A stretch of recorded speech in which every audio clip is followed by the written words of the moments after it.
Marriage counselors, what are the most common mistakes couples make?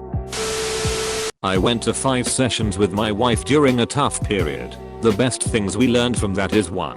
Never lash the other with past misbehaviors when trying to resolve a current issue. We have been married 17 years, so there is limitless crap we can pull out of our history together to highlight past wrongs, and that just derails what could be a quick resolution.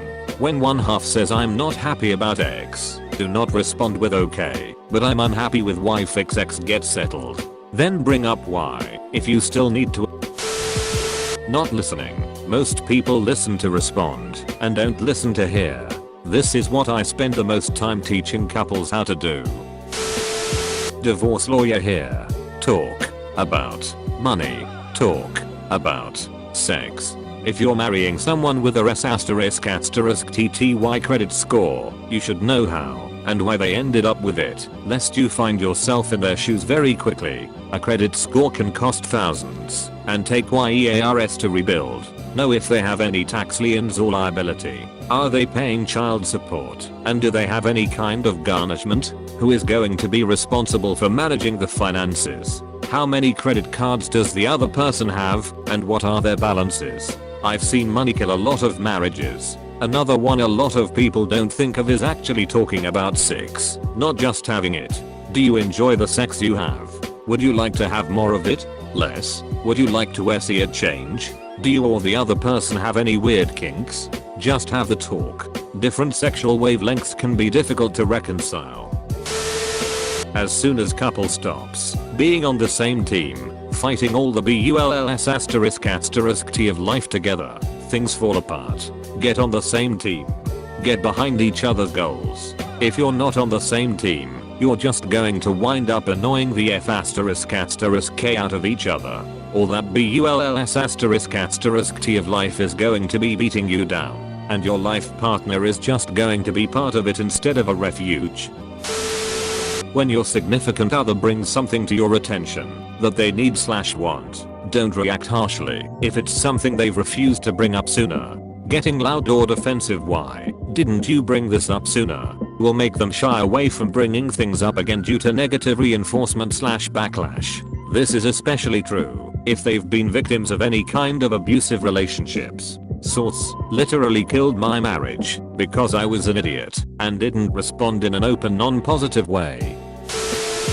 People don't learn to fight. You have to fight fair in a relationship. People go nuts when they get mad, and some couples never learn to fight in a way that honors the person you are fighting with. It is so important to learn to respect space, don't assume motives, and take turns in explaining your views. It's a big deal, and I work on it quite a bit in counseling.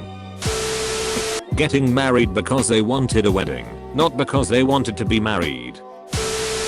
This is really a part of relationships. People change and one of 3 things happens.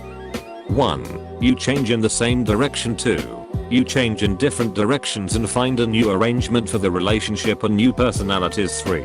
You change in different directions and you don't find a new arrangement. We had some friends who got married, and we tried so hard to keep them from getting married.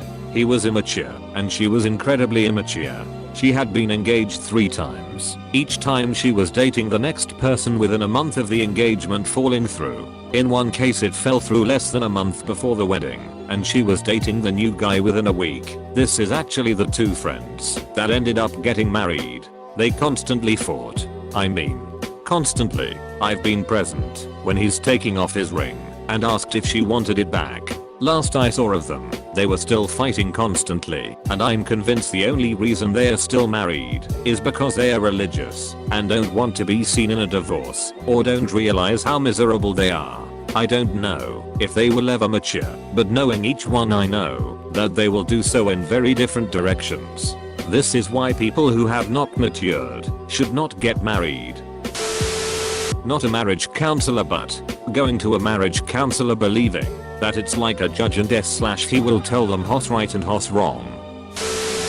I've been married for 10 years and my partner is an MFT. All of the suggestions in this thread are wonderful and accurate. The one thing that I want to add on to them is probably the biggest lesson that my partner and I have discovered over time.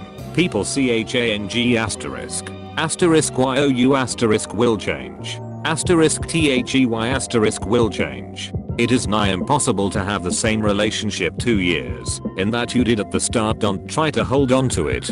The only way my partner and I have stayed together for as long as we have is because we were able to adapt to each other. That being said, don't try to force a relationship that's inherently dysfunctional. It's not a mark of failure for a relationship to end. Change seems scary, but the truth is you've already changed underscore. Make sure to like and subscribe for more daily content. Thanks for watching.